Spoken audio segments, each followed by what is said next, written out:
कई सारे मंत्री उसमें शामिल हुए और अब जो है फिर से बैठक। बड़ी खबर, ऑपरेशन सिंदूर के बाद पाकिस्तान में दहशत है। हमले वाली जगहों पर दहशत सेना ने हमले वाली जगहों की घेराबंदी कर ली है। हमले वाले इलाकों में मीडिया पर पाबंदी लगा दी गई है।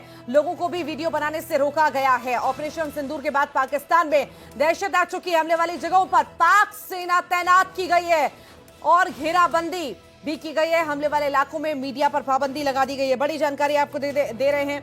खौफ कहीं ना कहीं, दहशत भी है पाकिस्तान में। और अब इसी बीच आपको बता दें, दहशत तो देखी जा रही है। हमले वाली जो जगह है वहां पर पाकिस्तानी सेना तैनात की गई है। सेना ने हमले वाली जगहों की घेराबंदी कर ली है और हमले वाले इलाकों में मीडिया के घुसने पर, जाने पर पाबंदी लगा दी है। लोगों को भी वीडियो बनाने से रोका गया है। तो दहशत साफ तौर से नजर आ रही है पाकिस्तान में।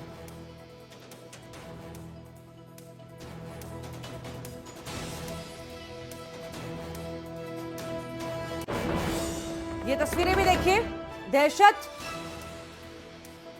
तो दिखाई ही दी, साथ ही साथ ये बेबसी भी दिखाई दी जब वहां के सुरक्षाकर्मी मलबे में शव ढूंढते हुए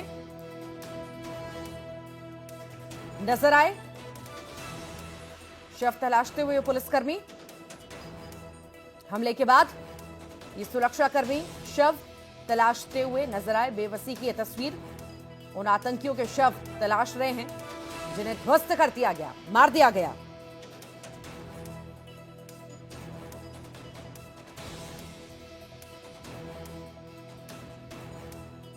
देखिए किस तरह से शव ढूंढ रहे हैं ये सुरक्षाकर्मी। हमले के बाद शव तलाशते हुए ये नजर आए, बेबस नजर आए।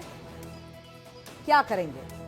अब शव मिले तो ठीक, अब मिल गए, नहीं भी मिले तो भी ठीक। पाकिस्तान को कुछ खास फर्क पड़ता नहीं। मतलबी शब्द का इस्तेमाल हमेशा होता है और ना आवाम की चिंता पाकिस्तान को रहती है, ना किसी की। बस आग लड़ाई की हमेशा लगी रहती है और उसी आग में आज पाकिस्तान जल रहा है।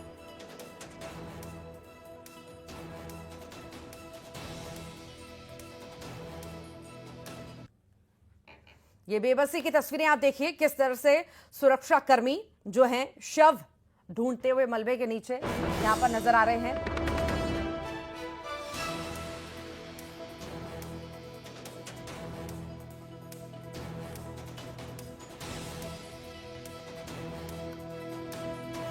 खास मेहमान भी हमारे साथ जुड़ रहे हैं। लगातार हम रिएक्शन भी ले रहे हैं, समझने की कोशिश भी कर रहे हैं जैसी स्थितियां बनी हुई हैं। हमारे साथ lieutenant general MK Das ji जुड़ गए हैं। दास जी, बहुत स्वागत है आपका। इतनी बड़ी स्ट्राइक हो गई, आतंकवादियों को ठिकाने लगा दिया गया, मार दिया गया। बौखलाहट तो है ही है, बेबसी सबसे ज्यादा नजर आ रही है। बेचारापन पाकिस्तान में नजर आ रहा है। जो आग लगाने के लिए वो निकला था ना, वो आग में खुद आज पाकिस्तान जल रहा है।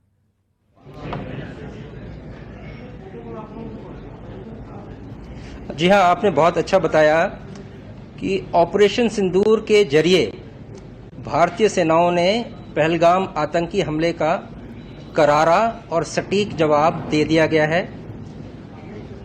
हमारी बहनों जिन्होंने अपना सिंदूर खोया था, उसके माध्यम से ऑपरेशन सिंदूर ने उनको न्याय दिलाया है। मैं यह भी कहना चाहूँगा कि क्योंकि ज़्यादातर जो हमारे नागरिक मारे गए थे वो हिंदू थे और हम हिंदुओं में 13वीं तक शोक मनाया जाता है।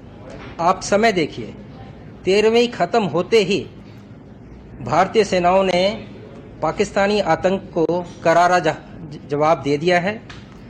जिस तरह से आपने भी चित्र दिखाए हैं और वीडियो चल रहे हैं, वो बताते हैं कि किस तरह का हमारी सेनाओं ने पाकिस्तान के आतंकी इंफ्रास्ट्रक्चर को नुकसान पहुंचाया है। मेरे लिए एक सैनिक के तौर पर यह देखना बहुत गर्व की बात है। जी जी, ठीक।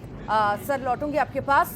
ब्रह्मदीप अलूने जी हमारे साथ जुड़े हैं, डिफेंस एक्सपर्ट हैं। सर, इतना बड़ा ऑपरेशन, आतंकवादियों को मार दिया गया, उनके ठिकानों को ध्वस्त कर दिया गया। मसूद की अगर हम बात करें, बेबस नजर आ रहा है, रोता हुआ, बिलखता हुआ नजर आ रहा है।